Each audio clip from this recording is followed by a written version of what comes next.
Yuan Shao fights Gongsun Zan at the River Pan. Sun Jian attacks Liu Biao across the Great River. Sun Jian, the brave tiger of Jiangdong, found himself surrounded by enemies on all sides, his escape uncertain as danger closed in around him. I will not fall here. Forward, brave warriors!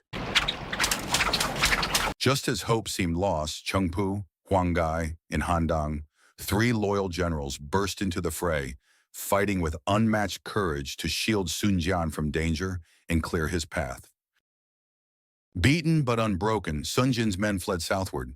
Their faces were weary, yet their spirits still burned with the will to survive and fight another day. From that day on, the seeds of hatred grew between Sun Jian and Liu Biao, two men whose rivalry would shape the battles to come.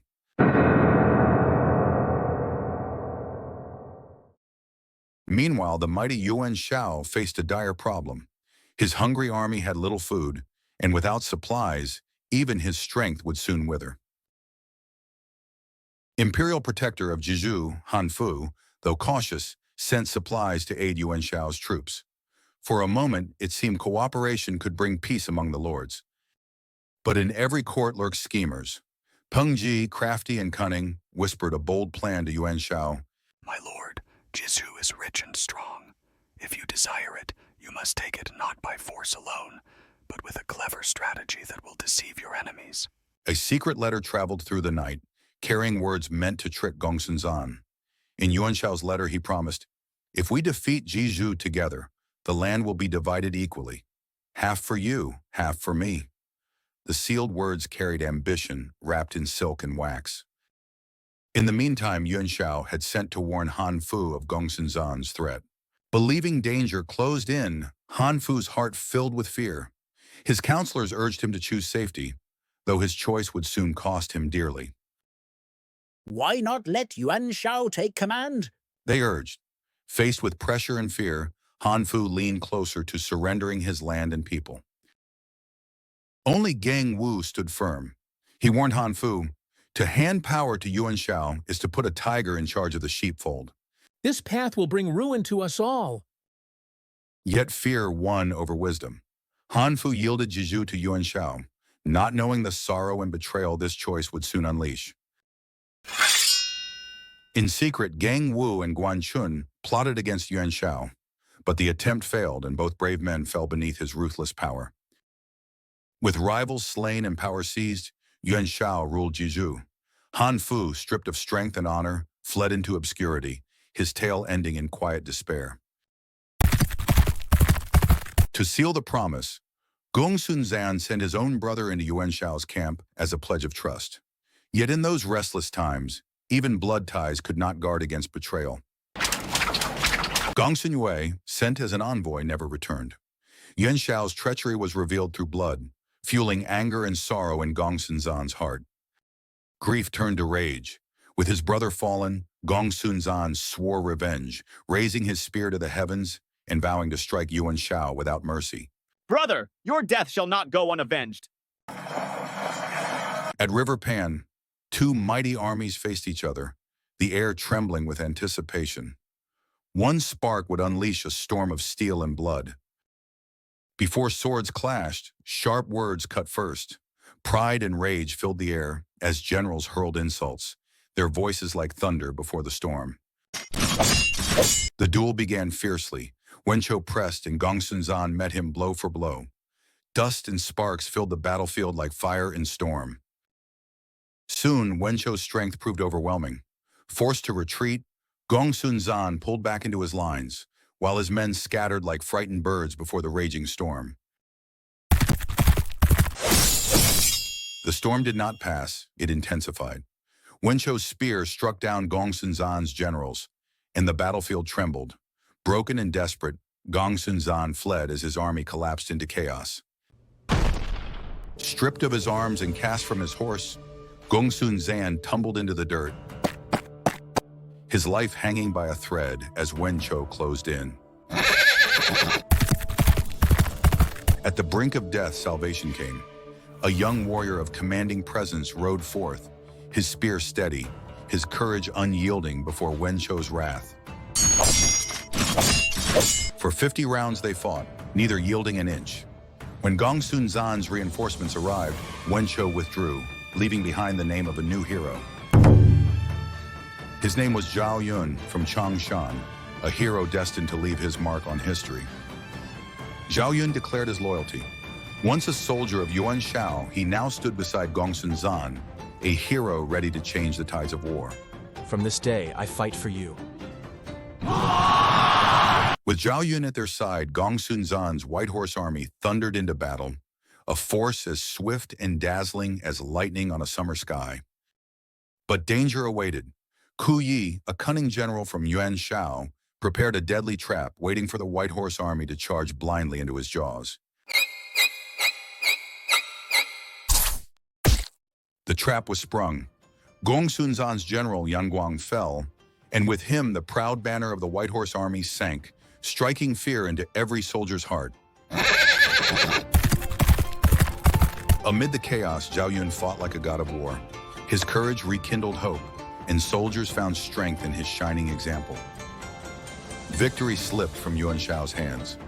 Zhao Yun's courage and Gongsun Zan's rally turned triumph into terror, scattering his forces like leaves in a storm.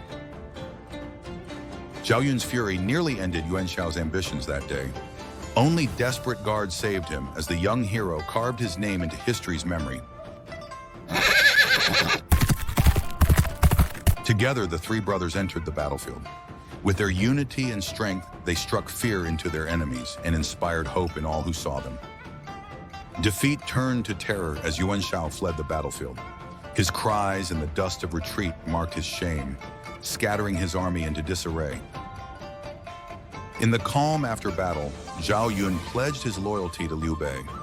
From that day, their friendship would shine brightly through many trials ahead. Seeking to ease the growing tensions, Dongzhou sent envoys with promises of peace.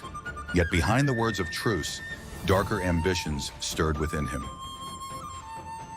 Enemies only days before, Yuan Shao and Gongsun Zan agreed to a truce. Yet mistrust lingered between them, their alliance as fragile as thin ice. For his courage and honor, Liu Bei was named governor of Pingyuan. A new chapter began as his dream of serving the people slowly took shape. Though bound by loyalty, Zhao Yun parted ways with Liu Bei for a time. Their farewell was heavy with sorrow, yet trust held them together. Hearing that his brother Yuan Shao had taken Jizhou, Yuan Shu begged him for horses, but was refused. He sought grain from Liu Biao, yet found only rejection. Thus bitterness and enmity grew. In his resentment, Yuan Shu wrote to Sun Jian, urging him to strike at Liu Biao. His letter claimed, "When Liu Biao stopped you on your way home, it was at the urging of my brother Yuan Shao. Now those two plot together to seize your southern lands." When Sun Jian received Yuan Shu's message, his anger reignited. With fiery spirit, he declared it was time to seize revenge for past wrongs. Now is my chance for revenge.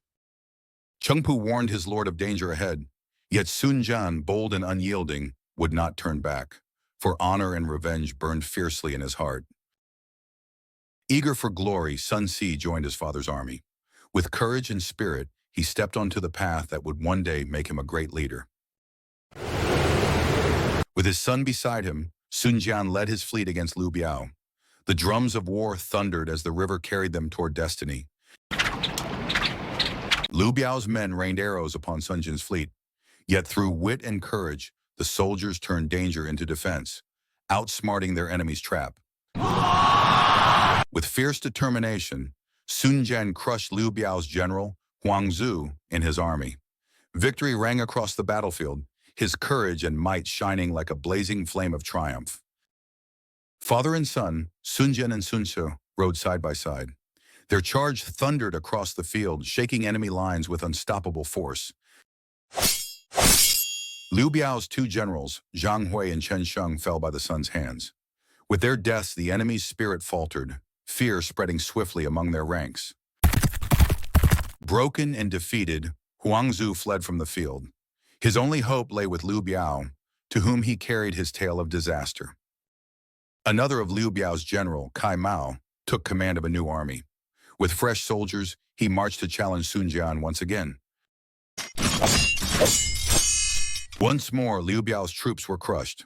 Against Sun Jian's fierce might, Kai Mao's soldiers could not stand, and the field was won. Victorious, Sun Jian pressed forward, laying siege to Shangyang. The city trembled as his armies thundered at its gates. In the heat of battle, Sun Jian's banner fell. His men trembled, for they saw in it a dark and fearful omen.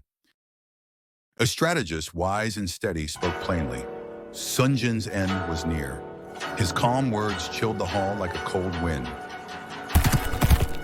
To save Shangyang, Liu Biao's men sent riders in secret.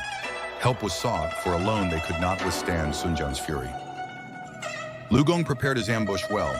Silent and unseen, his men waited for Sun Jian, the trap set with ruthless care. Chasing victory, Sun Jian rushed into the hills, but unseen the enemy lay waiting, hidden above the winding path. Stones and arrows fell without mercy. Sun Jian's men broke apart in terror, the trap crushing their hope of victory. There beneath the raining arrows, the mighty Sun Jian fell. His death shook his army, casting grief like a shadow over all. Lu Gong's ambush was complete. At a signal, Liu Biao's commanders struck fiercely. Sun Jian's escort was overpowered, the soldiers slain, and the Southland army thrown into disarray. Hearing the din, Huang Gai led his troops ashore.